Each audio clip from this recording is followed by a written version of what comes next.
Penggunaan pinjaman online dan paylater kian meningkat pada saat Lebaran tahun ini. Namun dengan kondisi ekonomi Indonesia yang sedang menurun, resiko kredit macet dan gagal bayar diprediksi akan meningkat.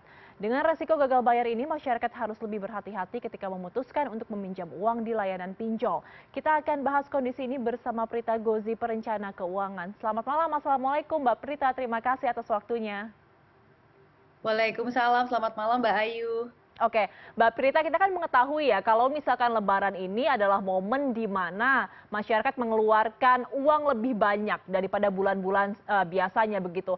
Tapi ada kondisi di mana sekarang lonjakan pinjol itu cukup tinggi pada tahun ini. Nah, kalau dari kacamata Mbak Prita, apa penyebabnya, Mbak? Oke, terjadinya lonjakan pinjaman online dari data terakhir dari Otoritas Jasa Keuangan itu sebenarnya dipengaruhi oleh beberapa hal. Yang pertama adalah adanya kebutuhan padahal tidak adanya pemasukan. Seperti yang kita pahami bahwa saat ini memang, cukup banyak rumah tangga yang terdampak dari gelombang pemutusan hubungan kerja, yang mungkin menyebabkan rumah tangga ini tidak, memiliki kemampuan untuk bisa memenuhi kebutuhan-kebutuhan hidupnya, yang memang kemarin terjadi di masa Ramadan dan juga di periode Lebaran tahun ini.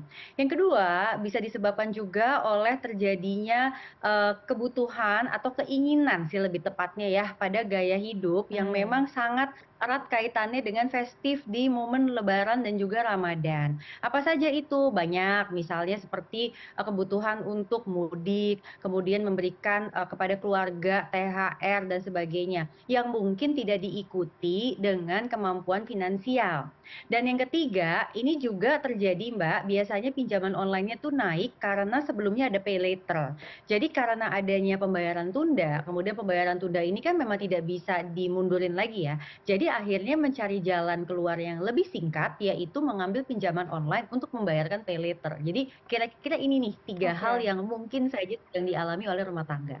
Baik Mbak Prita, salah satu yang tadi Anda sempat sebutkan adalah pemasukannya minim alias tidak ada, tetapi pengeluarannya sangat besar. Nah, banyak yang menyatakan bahwa ini sebenarnya seperti cerminan dari daya beli masyarakat yang saat ini sangat lemah. Anda berpendapat demikian tidak, Mbak?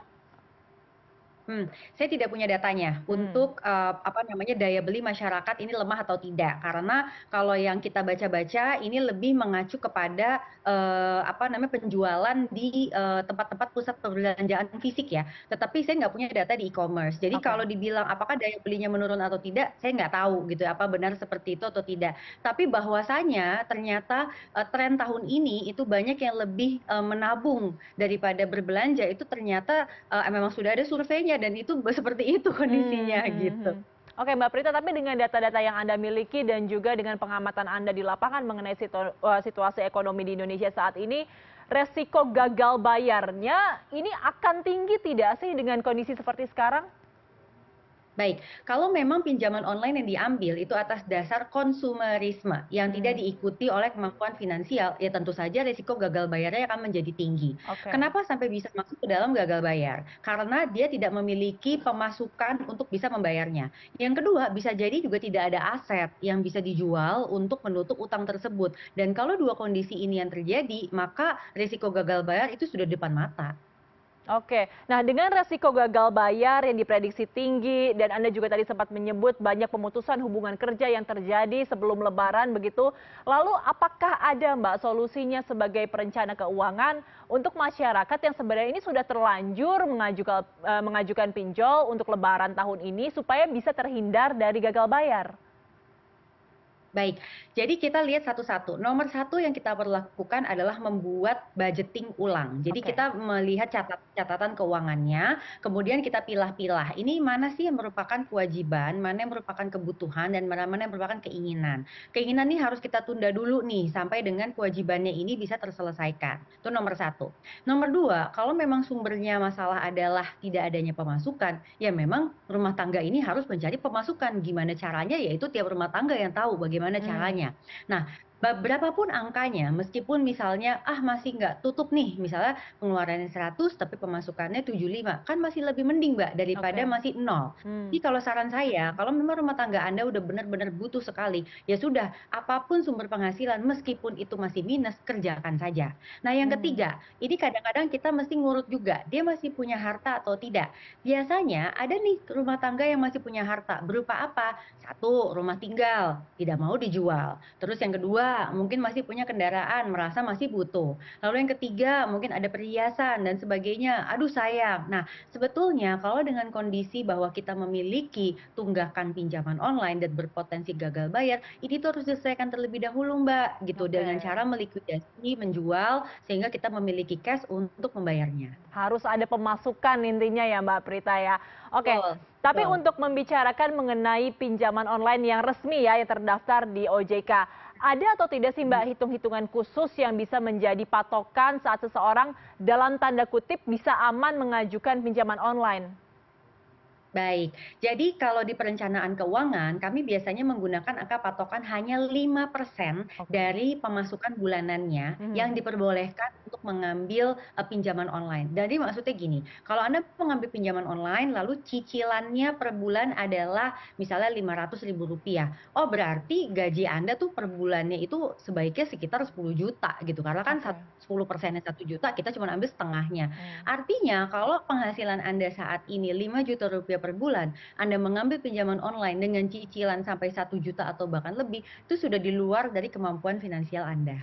Meskipun orang tersebut mempunyai pemasukan tambahan, katakanlah side job atau yang lain sebagainya, itu tetap harus 5% Mbak, untuk pemasukan tetapnya? Betul. Karena logikanya pinjaman online itu biasanya digunakan untuk hal-hal yang sifatnya konsumtif. Kalau Hmm. dia memang mau membeli, apa namanya, kendaraan, ya dia akan pakainya cicilan kendaraan kredit ya. Kemudian kalau mau beli rumah, ya itu ada KPR. Kalau mau dipakai produktif, itu juga ada KUR gitu loh, kredit usaha rakyat dan sebagainya. Jadi pinjaman online mostly memang digunakan untuk konsumerisme, makanya hanya kita patok maksimal 5% dari penghasilan. Oke, baik. Terakhir Mbak Prita, ini kan kita sekarang sudah memasuki pasca Lebaran ya, orang-orang sudah mulai melakukan arus mudik. Nah, biasanya nih keuangannya sudah mulai menipis nih, THR-nya sudah mulai habis begitu ya. Bagaimana tips untuk mengelola keuangan sesudah Lebaran? Baik, kita kan harus melihat kalender finansial kita. Jadi di bulan April ini coba Anda bagi ya, dibagi per minggu. Oke, di minggu pertama yang sekarang sedang kita jalani apa saja pengeluarannya, minggu kedua, 3 dan 4. Lalu dari gaji bulanan yang mungkin Anda peroleh di tanggal 1 kemarin, itu langsung Anda bagi 4. Kenapa? Tujuannya supaya setiap minggu itu kita tuh punya jatah nih, cash untuk digunakan untuk memenuhi kebutuhan kita. Pastikan juga semua kewajiban-kewajiban Anda seperti cicilan atau uang sekolah anak, jadi sesuatu yang sifatnya udah pasti, itu sudah dikeluarkan terlebih dahulu. Sehingga mau tidak mau ya kita hanya bisa bergerak dengan sisa uang yang ada, nanti sampai dengan gaji berikutnya. Oke, jadi perencanaannya harus benar-benar matang, jangan sampai ajang Lebaran ini justru membuat keuangan kita jadi berantakan ya Mbak Prita. Terima kasih banyak telah Betul, bergabung Mbak Ayu. bersama kami di CNN Indonesia Prime News. Mbak Prita, selamat malam, sehat selalu. Assalamualaikum Mbak. Waalaikumsalam.